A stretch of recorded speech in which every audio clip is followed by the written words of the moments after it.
صحابہ کرام وہ مقدس جماعت ہے جس کو کائنات کے مالک اللہ رب العزت نے خود چنا ہے۔ قرآن گواہی دیتا ہے کہ رضی اللہ عنہم ورضوا عنہ، کہ اللہ ان سے راضی ہو گیا اور وہ اللہ سے راضی ہو گئے۔ بسم اللہ الرحمن الرحیم۔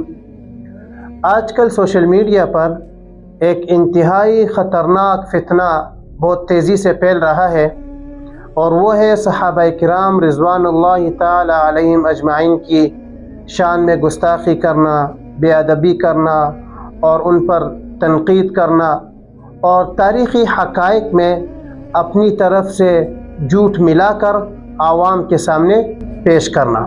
کچھ لوگ صرف کچھ سیکنڈ کی ریلز بنا کر اس امت کی عظیم ہستیوں کی کردار کشی کرتے ہیں، ان ہستیوں کی جن کی تعریف اللہ تعالیٰ نے خود قرآن مجید میں بیان کی ہے۔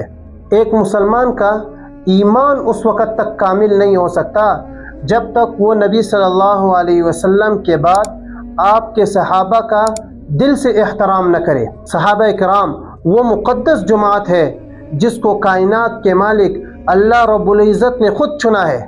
قرآن گواہی دیتا ہے کہ رضی اللہ عنہم ورضوا عنہ، کہ اللہ ان سے راضی ہو گیا اور وہ اللہ سے راضی ہو گئے۔ جس جماعت کو خود اللہ تعالیٰ نے پاس کر دیا ہو، اللہ ان سے راضی ہو گیا ہو، ان کے کردار پر، ان کی نیتوں پر اور ان کے فیصلوں پر انگلی اٹھانے والے ہم کون ہوتے ہیں؟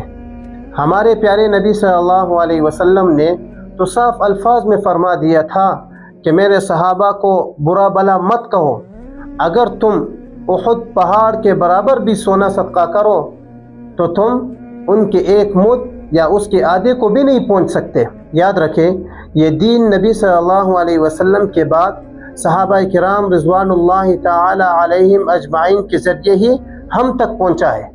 اگر ہم ان کے کردار پر، ان کی عدالت پر شک کریں گے تو پورا دین ہی خطرے میں پڑ جائے گا، اور یہی فتنہ بازوں کا اصل مقصد ہے۔